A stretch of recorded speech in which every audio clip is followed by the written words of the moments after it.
नमस्कार दोस्तों, द्रोणाचार्य एकेडमी की करंट अफेयर्स टुडे क्लास में आप सभी का स्वागत है। दोस्तों आज 15 जून 2020 है और हम आपके लिए फिर से कुछ नए करंट अफेयर्स लेकर आए हैं। तो चलिए स्टार्ट करते हैं आज के विचार के साथ। दोस्तों आज का विचार है, सफलता की खुशी मनाना अच्छा है, पर उससे कहीं ज़रूरी है अपनी असफलताओं से सीख लेना। दोस्तों सफलता की खुशी तो हर कोई मनाता है, लेकिन अपनी असफलताओं से सीखना हर किसी के बस में भी नहीं होता और ना ही वो सीखते हैं। It's fine to celebrate success but it is more important to heed the lesson of failures. यदि आप अपनी असफलताओं से सीखेंगे तो आपको सफलता हर कदम पर मिलेगी और असफलता से आप कोसों दूर हो जाएंगे। तो ध्यान रखिए, ये बहुत ज़्यादा ज़रूरी होता है कि जब हमें सफलताएं मिलती हैं तो हमें उनकी खुशी मनाना है, वो अच्छी बात है, लेकिन जो असफलता हमें प्राप्त हुई हैं उनसे हमें सीख भी लेना चाहिए। तो चलिए स्टार्ट करते हैं आज के करंट अफेयर को। On which day world elders abuse awareness day is observed. किस दिन विश्व बुजुर्ग दुर्व्यवहार रोकथाम जागरूकता दिवस मनाया जाता है? 14 जून, 15 जून, 12 जून या 7 जून? तो दोस्तों ये आज ही के दिन मनाया जाता है, 15 जून के दिन। ठीक है, तो चलिए बात करते हैं हम इस विश्व बुजुर्ग दुर्व्यवहार रोकथाम जागरूकता दिवस के बारे में। एक्चुअली ये जो दिवस है ये उन बुजुर्गों के लिए है, उन बुजुर्गों के साथ होने वाले दुर्व्यवहार की रोकथाम के लिए लोगों में जागरूकता फैलाने के उद्देश्य से इसे दुनिया भर में मनाया जाता है। एक्चुअली जो हमारे सीनियर सिटीजन्स हैं उन सभी के लिए, उन सबके साथ जो आज दुर्व्यवहार होता है, आजकल कोई भी बच्चा अपने यदि आज जो देखा जा रहा है, मैक्सिमम एक सर्वे के अनुसार पता किया गया है कि बुज़ुर्गों को घर में नहीं रखना चाहते 29% लोग, वहीं 25% लोग, मतलब 25% लोगों को बुज़ुर्गों के व्यवहार से बहुत फ्रस्ट्रेशन होता है। वहीं 1/4 लोग बुज़ुर्गों को अकेले रहने पर मजबूर कर देते हैं, उनको बोझ मानते हैं। ठीक है, तो आज की ज़रूरत है कि युवा पीढ़ी ये समझे कि बुज़ुर्ग बोझ नहीं होते, बल्कि उनका आदर करना चाहिए, उनका सम्मान करना चाहिए। क्योंकि जिस तरह से एक बहुत बड़ा पेड़, जब पेड़ अपनी युवावस्था में होता है तो वो हमें फल ज़रूर देता है, लेकिन जितना वो बुज़ुर्ग हो जाता है तो उतनी ही ठंडी शीतल छाया भी हमें देता है। इसी तरह से इस दुर्व्यवहार को रोकने के लिए और इसके प्रति लोगों में जागरूकता फैलाने के लिए 15 जून को दुनिया भर में ये दिवस मनाया जाता है। संयुक्त राष्ट्र महासभा ने 15 जून को विश्व बुजुर्ग दुर्व्यवहार जागरूकता दिवस मनाने के लिए घोषणा की थी। ठीक है, यह संपूर्ण विश्व में हमारे कुछ बुजुर्गों के प्रति होने वाले दुर्व्यवहार व कष्टों के विरुद्ध अपनी आवाज़ को बुलंद करने के लिए जागरूकता करने का दिवस है। Clear students? तो याद रखिएगा, बुजुर्गों को समझें एवं उनके साथ होने वाले वित्तीय शोषण को समाप्त करें। मतलब जब तक हमारे पेरेंट्स की पेंशन या उनकी इनकम हम तक पहुंच रही है तो हम उनके लिए कुछ कर रहे हैं, जैसे ही उनकी पेंशन या इनकम बंद होती है तो हम उनको क्या कर देते हैं, बाहर निकाल देते हैं या उनके संग हम दुर्व्यवहार करते हैं। तो ये बहुत गलत बात है। Clear students? साथ ही आज के दिन एक और दिवस है जिसे बोला जाता है global wind day. Global wind day, okay, ये भी 15 जून को ही मनाया जाता है और इस दिन का मुख्य उद्देश्य होता है कि रिन्यूएबल रिसोर्सेज को यूज़ करने के लिए लोगों को प्रोत्साहित करना, बल्कि देशों को प्रोत्साहित करना। क्लियर? पूरे विश्व में आज 75 कंट्रीज से ज़्यादा कंट्रीज़ ऐसी हैं जो विंड फार्म बनाए हुए हैं और उसी विंड फार्म से एनर्जी को प्रोड्यूस कर रही हैं। तो इसी तरह की एक्टिविटी को और ज़्यादा प्रमोट करने के लिए ग्लोबल विंड डे बनाया जाता है। ओके, चलिए नेक्स्ट क्वेश्चन है, on 15 June 2020 Sushant Singh Rajput has passed away. He was a famous. अभी हाल ही में सुशांत सिंह राजपूत का निधन हो गया है और ये एक प्रसिद्ध थे। दोस्तों ये एक बहुत दुखद खबर है कि अभी कल ही के दिन सुशांत सिंह राजपूत जी का निधन हो गया और आप सभी जानते हैं कौन है, तो इसमें मुझे ऑप्शन देने की भी ज़रूरत नहीं है। तो ये कौन है? ये एक एक्टर हैं। ठीक है, सुशांत सिंह राजपूत ने अपने घर पर जो वो बांद्रा में था, वहाँ पर उन्होंने सुसाइड कमिट कर लिया था। क्लियर? साथ ही उनकी जो बॉडी थी वो फांसी पर लटकी हुई सुबह मिली। इनकी उम्र मात्र 34 वर्ष थी। इन्होंने एक फिल्म बनाई थी जिसका नाम था कोई पोछे। क्लियर? और ये पुस्तक जो थी, ये फिल्म जो थी, ये चेतन भगत जो राइटर हैं उनकी एक फेमस बुक थी the 3 mistake of my life. उसी से प्रभावित होकर ये मूवी बनाई गई थी। इसके बाद ही इनकी जो अभी लास्ट मूवी रिलीज़ हुई थी वो थी छिछोरे। क्लियर। और इन्होंने जो एंट्री की थी वो स्मॉल स्क्रीन पर की थी। पवित्र रिश्ता एक एपिसोड आता था, उसमें उन्होंने अंकिता लोखंडे के साथ एंट्री की थी। तो ये कुछ इनके बारे में जानकारियां हैं। नेक्स्ट क्वेश्चन है, name the state which has recently become the first state in the country to receive ISO certificate for tribal student hostels.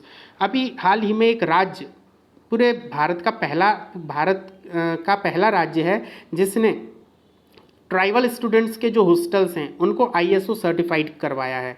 ठीक है, उसके लिए उन्हें ISO सर्टिफिकेशन मिला है। तो हमें बताना है कौन सी गवर्नमेंट ने ऐसा किया है।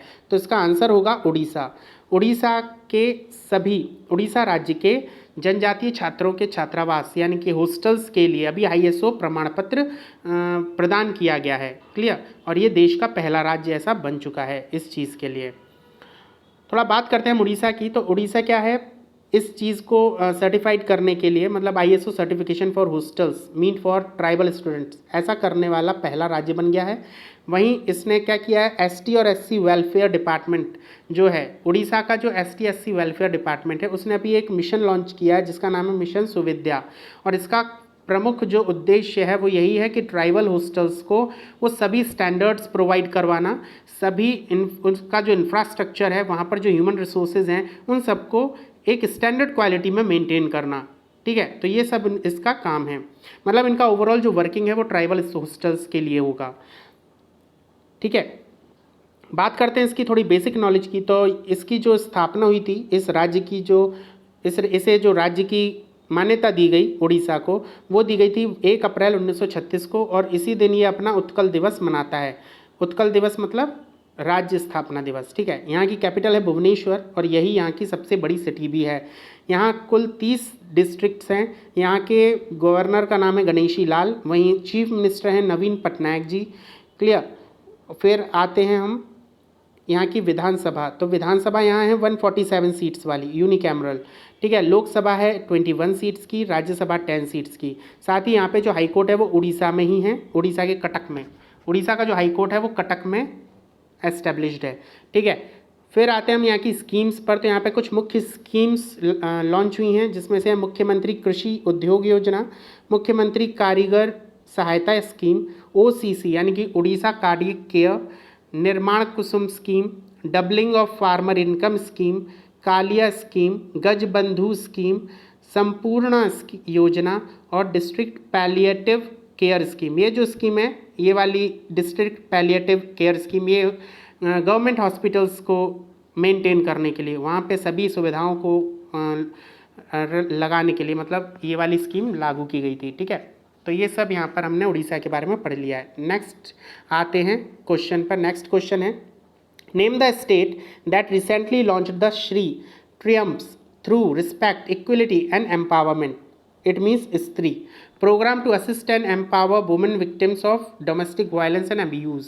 अभी हाल ही में एक राज्य ने अपने यहाँ जो वुमेन्स हैं, जो नारियाँ हैं, जो स्त्रियाँ हैं, उन पर होने वाले डोमेस्टिक वायलेंस और अब्यूज़ के लिए उन्होंने एक प्रोग्राम लॉन्च किया है जिसका नाम है स्त्री, जिसका फुल फॉर्म अभी हमने ये पढ़ा था, Shri Triumph through respect equality and empowerment. ठीक है, तो ये किस जगह शुरू किया गया ये कार्यक्रम? तो नाम आएगा यहाँ पर तेलंगाना। अभी हाल ही में तेलंगाना राज्य ने इस स्त्री प्रोग्राम को शुरू किया है। तो बात कर लेते हैं हम इस तेलंगाना की। तो ये आप सभी को पता है 29वां राज्य था और सबसे युवा राज्य माना जाता है। ठीक है, 2 जून 2014 में इसकी स्थापना की गई थी। हैदराबाद इसकी कैपिटल बनाई थी। 33 यहाँ राज्य हैं टोटल। और अभी गवर्नर हैं यहाँ के तमिलिसाई सौंदरराजन और चीफ मिनिस्टर हैं के चंद्रशेखर राव TRS पार्टी से। वहीं यहाँ विधानसभा भी है और विधान परिषद भी है, इसलिए यहाँ बाई कैमरल लेजिस्लेचर है। तो विधानसभा है 119 सीट्स के संग और विधान परिषद है 43 यानी 43 सीट के साथ। यहाँ राज्यसभा की 7 सीटें आती हैं और लोकसभा में 17 सीटें रहती हैं। क्लियर। नगोवा जात्रा फेस्टिवल तेलंगाना में मनाया जाता है, बहुत फेमस फेस्टिवल है। वहीं यहाँ पर अभी विश्व का सबसे बड़ा मेडिटेशन सेंटर भी बनाया गया है तेलंगाना के हैदराबाद में। साथ ही Hyderabad metro railway becomes country's second largest operational metro project, ठीक है। विश्व मतलब जो हमारी भारत है, भारत का दूसरा सबसे बड़ा operational metro project Hyderabad metro project है, ठीक है।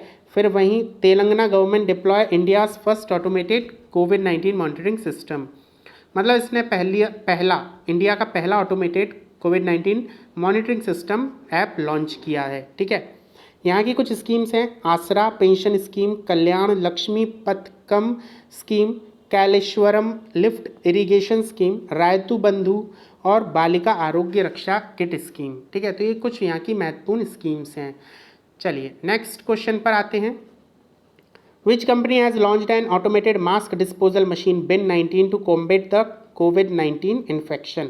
अभी हाल ही में एक कंपनी ने कोविड-19 संक्रमण से निपटने के लिए एक स्वचालित मास्क निपटान मशीन लॉन्च की है जिसका नाम है बिन 19। हमें बताना है किस कंपनी ने लॉन्च किया है, तो आंसर आएगा यहाँ VST mobility solution. VST mobility solution ने अभी हाल ही में एक मशीन का निर्माण किया है जिसका काम होगा मास्क को डिस्पोज करना, क्योंकि आने वाले समय में हमारे ऊपर सबसे बड़ी समस्या ये भी होने वाली है, क्योंकि हर व्यक्ति मास्क यूज़ कर रहा है और अब उसको डिस्पोजल करने की सबसे बड़ी समस्या रहेगी, तो उसके लिए ये मशीन बहुत ज़्यादा कारगर सिद्ध होगी, ठीक है। बात कर लेते हैं इस मशीन के बारे में। तो ये मशीन जो है, यहाँ दो डिवाइसेज हैं, used mass disposal device bin 19 और UV spot has been launched in Kerala. Kerala में लॉन्च किए गए हैं और ये जो कंपनी केरला की है, ठीक है। और इसका जो स्टार्टअप हेडक्वार्टर है वो है कोचीन में, क्लियर। इसका जो मुख्य काम होगा वो यही होगा, help in preventing the environment damage and will also solve the problem of disposal of used mask. जो मास्क अब निकल रहे हैं उनको डिस्पोज करना, हम उन्हें इधर उधर नहीं फेंक सकते, ठीक है, तो उनको डिस्पोज करना ये होगा यहाँ पे इसका मेन उद्देश्य। Clear students. बिन 19 की बात करें तो ये एक स्मार्ट बिन है जिसका काम होगा collection and disinfection of used mask, और ये इंटरनेट ऑफ थिंग्स के ऊपर काम करेगी, मतलब ये इंटरनेट के थ्रू चलेगी। इंटरनेट ऑफ थिंग्स ऐसे सिस्टम होते हैं जो ऑपरेट इंटरनेट के थ्रू होते हैं लेकिन काम फिजिकली करते हैं, ठीक है, मैकेनिकली। तो ये ऐसी मशीन है बिन 19। साथ ही यूवी स्पॉट की बात करें तो इसके अंदर यूवी लाइट बेस्ड मल्टीपर्पज़ डिसइंफेक्टर लगा हुआ है जो अल्ट्रा वायलेट डिसइंफेक्शन लैंप्स के साथ इसके अंदर मतलब लगाया हुआ है, ठीक है। तो इसका भी सेम काम रहेगा, disinfecting a broad range of microorganisms, जो माइक्रो ऑर्गेनिजम्स हैं उस मास्क के ऊपर उसको डिसइंफेक्ट करना, तो ये भी इसका एक काम रहेगा। तो यहाँ पर आपने ये दोनों मशीन्स पढ़ ली हैं, इन दोनों मशीनों का जो लॉन्चिंग है वो केरला में हुआ है, ठीक है। चलिए नेक्स्ट क्वेश्चन है, which airport has become the first to deploy a smart automatic irrigation system. अभी हाल ही में स्मार्ट स्वचालित सिंचाई प्रणाली की तैनाती करने वाला पहला हवाई अड्डा कौन सा है। अभी एक हवाई अड्डे ने, मतलब एक एयरपोर्ट ने स्मार्ट ऑटोमेटिक इरिगेशन सिस्टम लगाया है अपने यहाँ पर इरिगेशन के लिए, ठीक है। जो उसके गार्डन्स हैं या जो भी वहाँ पर ग्रीनरी है वहाँ पर उसने इरिगेशन सिस्टम लगाया है एक ऑटोमेटिक। तो ऐसा करने वाला पहला एयरपोर्ट कौन सा है, तो नाम आएगा BIAL। BIAL का मतलब है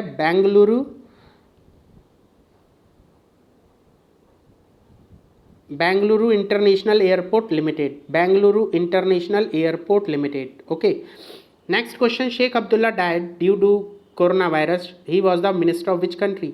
कोरोना वायरस के कारण शेख अब्दुल्ला की मृत्यु हो गई है, ये किस देश के मंत्री थे, तो नाम आएगा यहाँ पर बांग्लादेश। अभी हाल ही में बांग्लादेश के एक रिलीजियस मिनिस्टर हैं, उनका निधन हो गया जिनका नाम है शेख अब्दुल्ला। तो बात कर लेते हैं इनके बारे में। तो ये क्या है, ये स्टेट मिनिस्टर थे रिलीजियस अफेयर्स के रिस्पेक्ट में, इनका नाम था अब्दुल्ला, मोहम्मद अब्दुल्ला, और इनका भी हाल ही में निधन हुआ है कोविड के कारण ढाका में, ठीक है। और साथ ही बांग्लादेश की एक और न्यूज़ है, वो ये है कि Bangladesh launch the plasma network for threatening covid patients. अभी हाल ही में बांग्लादेश ने प्लाज्मा नेटवर्क को एस्टेब्लिश करने के लिए, मतलब कोविड-19 के पेशेंट्स को बचाने के लिए प्लाज्मा नेटवर्क को लॉन्च किया। मतलब प्लाज्मा नेटवर्क को वो क्या करेंगे, प्लाज्मा नेटवर्क सिस्टम को लॉन्च किया उन्होंने, जिसके थ्रू वो कोविड-19 पेशेंट्स को जल्दी से जल्दी स्वस्थ करने की कोशिश कर सकते हैं, ठीक है। तो यहाँ पर बांग्लादेश की एक इम्पॉर्टेंट न्यूज़ है। फिर आते हैं हम यहाँ पे थोड़े से फैक्ट्स के बारे में। तो बांग्लादेश के इस समय प्रेसिडेंट हैं अब्दुल हामिद, प्राइम मिनिस्टर हैं शेख हसीना, चीफ जस्टिस हैं यहाँ पे सैयद महमूद हुसैन, और ये पाकिस्तान से इंडिपेंडेंट हुआ था, है ना, याद है ना आपको, क्योंकि 1947 में पूर्वी पाकिस्तान और पश्चिमी पाकिस्तान दो थे, ठीक है। तो बाद में कुछ समय बाद इंदिरा गांधी के समय पर क्या हुआ कि पूर्वी पाकिस्तान ने अपने आप को स्वतंत्र घोषित कर दिया। तो ये जो डिक्लेरेशन हुआ था ये हुआ था 26 मार्च को 26 मार्च 1917 को। और विक्ट्री का दिन, जिस दिन भारत ने पाकिस्तान की सेना को आत्मसमर्पण करने के लिए मजबूर कर दिया था, वो दिन था 16 दिसंबर 1971 और इसी दिन को विक्ट्री डे भी माना जाता है, ठीक है। साथ ही आज का जो इनके पास करंट कॉन्स्टिट्यूशन है वो भी उसी दिन 16 दिसंबर 1972 को लागू कर दिया गया था, ठीक है। साथ ही यहाँ पर करेंसी जो है वो है बांग्लादेशी टका। टका यहाँ की करेंसी है और कैपिटल यहाँ की ढाका है, ठीक। चलिए नेक्स्ट क्वेश्चन है, which institute has collaborated with the department of agriculture of Himachal Pradesh for the production of हींग एंड सैफरॉन। अभी हाल ही में हींग और सैफरन के उत्पादन के लिए हिमाचल प्रदेश के कृषि विभाग के साथ किस संस्थान के ने सहयोग किया है, ठीक है। तो इन दोनों का मतलब हींग और केसर के उत्पादन में ज़्यादा से ज़्यादा रिसर्च करने के लिए और इस प्रोडक्शन को और बढ़ाने के लिए अभी हाल ही में हिमाचल प्रदेश के कृषि विभाग ने एक संस्थान के संग कोलैबोरेशन किया है और हमें बताना वो कौन सा है। तो नाम आएगा यहाँ पर India institute of Himalayan bio research technology, institute of Himalayan bio research technology यानी IHBT, ठीक है। इसके साथ इन्होंने अभी क्या किया है, कोलैबोरेशन किया है। नेक्स्ट क्वेश्चन है, which organization has release the global economic prospects report of the year 2020। अभी हाल ही में वैश्विक आर्थिक संभावनाओं की रिपोर्ट जारी की गई है 2020 के लिए और ये किस संगठन ने जारी की है, तो ये संगठन है वर्ल्ड बैंक, ठीक है। ये वर्ल्ड बैंक इस तरह की रिपोर्ट 2 बार लॉन्च करता है, एक बार करता है जनवरी में और एक बार लॉन्च करता है ये जून में। तो अभी ये दूसरी वाली रिपोर्ट इसने लॉन्च कर दी है, क्लियर। चलिए नेक्स्ट क्वेश्चन पर आते हैं, which of the following railway zone has launch robotic captain Arjun to intensify screening surveillance. अभी हाल ही में एक कैप्टन अर्जुन नाम का ये रोबोट रेलवे में लगाया गया है इस तरह का, ठीक है। ये आप देख सकते हैं, ये एक रोबोट है जिसे रेलवे यूज़ कर रही है, किस लिए, स्क्रीनिंग के लिए और जो स्क्रीनिंग और मॉनिटरिंग के लिए जो कोविड-19 से अफेक्टेड लोग हैं उन लोगों की जांच के लिए इस तरह का एक रोबोट स्टेशंस पर आपको देखने को मिल जाएगा। तो अभी हाल ही में से लॉन्च करने वाला जो रेलवे है वो है central railway, clear. Central railway ने इसे लॉन्च किया है। नेक्स्ट क्वेश्चन पर आते हैं, which of the following state government have corona warrior status to दिव्यांग आंगनबाड़ी वर्कर। अभी हाल ही में एक राज्य सरकार ने दिव्यांग आंगनवाड़ी वर्कर्स को भी कोरोना वॉरियर का स्टेटस दिया है, तो ऐसी कौन सी राज्य सरकार है, तो आएगा यहाँ पंजाब। पंजाब ने अपने जो दिव्यांग आंगनवाड़ी वर्कर्स हैं उनको भी कोरोना वॉरियर का दर्जा दे दिया है, ठीक है। नेक्स्ट क्वेश्चन पर आते हैं, which of the following state has recently launched बाल श्रमिक विद्या योजना to educate child labourer in the state. अभी हाल ही में एक राज्य ने अपने यहाँ के सभी मजदूरों के बच्चों के लिए एक योजना चलाई है, नाम है बाल श्रमिक विद्या योजना, उनको पढ़ाने के लिए। तो हमें बताना है कौन सा राज्य है, राज्य का नाम है उत्तर प्रदेश। उत्तर प्रदेश के मुख्यमंत्री हैं योगीनाथ, ठीक है, योगी आदित्यनाथ है ना, योगी आदित्यनाथ। ओके, सो बात कर लेते हैं इस योजना के बारे में। तो इस योजना के तहत होगा क्या, उत्तर प्रदेश सरकार बेटों को हर महीने 1000 रुपये का तथा मजदूरों की बेटियों को 1200 रुपये का भुगतान करेगी ताकि वे अपने परिवार का भरण पोषण कर सकें, ठीक है। साथ ही यहाँ पर जो 8 से 28 साल के बच्चे हैं उन सभी को इस स्कीम के तहत पढ़ाई करवाई जाएगी, वो भी फ्री ऑफ कॉस्ट, ठीक है। पूरी जिम्मेदारी गवर्नमेंट की होगी। तो ये है उत्तर प्रदेश बाल श्रमिक विद्या योजना। नेक्स्ट आते हैं, this is a news actually, centre launch आरोग्य पथ for health care supply chain.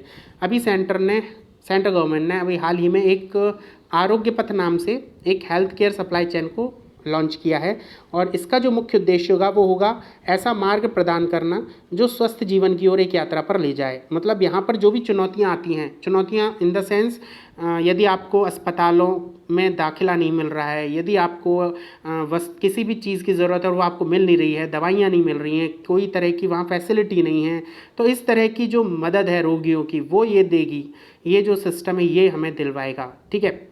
इसका जो मुख्य उद्देश्य है वो यही है, इस पर स्वास्थ्य देखभाल संबंधी वस्तुओं की मांग और आपूर्ति की जानकारी दर्ज होगी, ठीक है। यहाँ पर जैसे कोई भी मेडिकल कोई भी इंस्टीट्यूट है, यदि कोई हॉस्पिटल है, तो वो क्या करेगा, जैसे उसे किसी दवाई की या किसी फैसिलिटी की ज़रूरत है तो वो यहाँ पर अपनी जो डिमांड है उसको डालेगा और इस स्कीम के तहत उसको वो सप्लाई की जाएगी। ठीक है, ये जो आरोग्य पथ है, इस आरोग्य पथ को CSIR national health care supply chain portal पर लॉन्च किया गया था। ठीक है, और साथ ही से डेवलप जो किया है वो किया है सर्वोदय इन्फोटेक ने। ये कंपनी है जिसने अभी इस सिस्टम को लॉन्च किया है, इस पोर्टल को लॉन्च किया है। एक्चुअली एक पोर्टल है, ठीक है, आरोग्य पथ क्या है, एक पोर्टल है जो नेट पर आप जाकर देख सकते हैं। वेब बेस्ड सॉल्यूशन है ये। ठीक है, चलिए नेक्स्ट क्वेश्चन पर आते हैं। Coimbatore now Koyamputhur Tamil Nadu changes names of over 1000 places.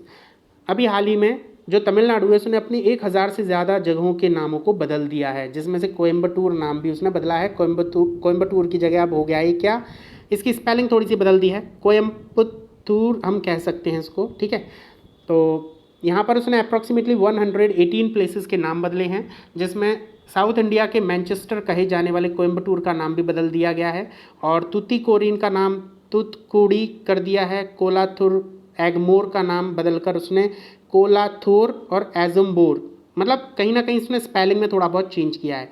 इसी के साथ सबसे पहला यहाँ पे जो चेंज हुआ था वो उसकी खुद की कैपिटल में हुआ था। कैपिटल पहले मद्रास थी, जिसे बाद में नाम बदल के चेन्नई कर दिया गया था 1996 में, जब DMK का शासन था, DMK पार्टी का। ओके, चलिए नेक्स्ट क्वेश्चन है। EXIM bank extend 215 million line of credit to Malawi. अभी हाल ही में मालावी देश को एक्सिम बैंक ने 215 मिलियंस का लाइन ऑफ क्रेडिट दिया है। एक्चुअली दो चीज़ें होती हैं दोस्तों, एक होता है लोन और एक होता है लाइन ऑफ क्रेडिट। दोनों में अंतर क्या है, लोन हम सब लेते हैं, लोन में क्या होता है एक साथ आपने जितना लोन लेना है, जैसे 2 लाख 3 लाख, तो वो आपको एकदम पूरा बैंक दे देती है। लेकिन लाइन ऑफ क्रेडिट क्या है, मान लीजिए उसने ये बोल दिया कि हम आपको 2 लाख तक की लाइन ऑफ क्रेडिट दे सकते हैं, तो 2 लाख का मतलब है अब वो पूरा एक संग 2 लाख नहीं देगा, पहले वो क्या करेगा, मान लो 50,000 दे दिए, फिर 1 लाख दे दिए, फिर कुछ दे दिए, तो ऐसे करके जब मनी दिया जाता है, जब इस तरह से सप्लाई की जाती है पैसों की, तो वहाँ पर आता है word line of credit. Okay, so यहाँ पर लाइन ऑफ क्रेडिट को क्या किया गया है, बढ़ा दिया गया है। कितना, 215.68 मिलियन डॉलर, US डॉलर। ठीक है, इतना उन्होंने मालावी के लिए बढ़ा दिया है। और मालावी को एक्चुअली ये जो LOC दिया जा रहा है, ये दिया जा रहा है वहाँ पर ड्रिंकिंग वाटर सप्लाई को सुधारने के लिए, साथ ही वहाँ पर कुछ और दूसरे प्रोजेक्ट्स को डेवलप करने के लिए। ठीक है, एक्सिम बैंक का फुल फॉर्म आपको पता ही है, export import bank of India. ठीक, इसकी ये एक फाइनेंशियल इंस्टीट्यूट है जिसको 1982 में एस्टेब्लिश किया गया था और इसके CEO हैं डेविड रशक्विना और हेडक्वार्टर मुंबई में है। वहीं मालावी की बात करें तो ये अफ्रीका, साउथ ईस्टर्न अफ्रीकन एक कंट्री है, साउथ ईस्टर्न अफ्रीका में ये लैंडलॉक्ड कंट्री है जिसको न्यासा लैंड भी कहते हैं। ठीक है, इसकी कैपिटल है लिलोंगवे और करेंसी है यहाँ की क्वाचा। क्लियर, तो ये सब आपको नॉलेज होना चाहिए। तो दोस्तों यहाँ पे हमारा करंट अफेयर आज ख़त्म होता है और मिलते हैं हम नेक्स्ट वीडियो पर। तो if you are like this video, so please like and subscribe my channel and press the bell icon button to get my new videos. Thank you everyone.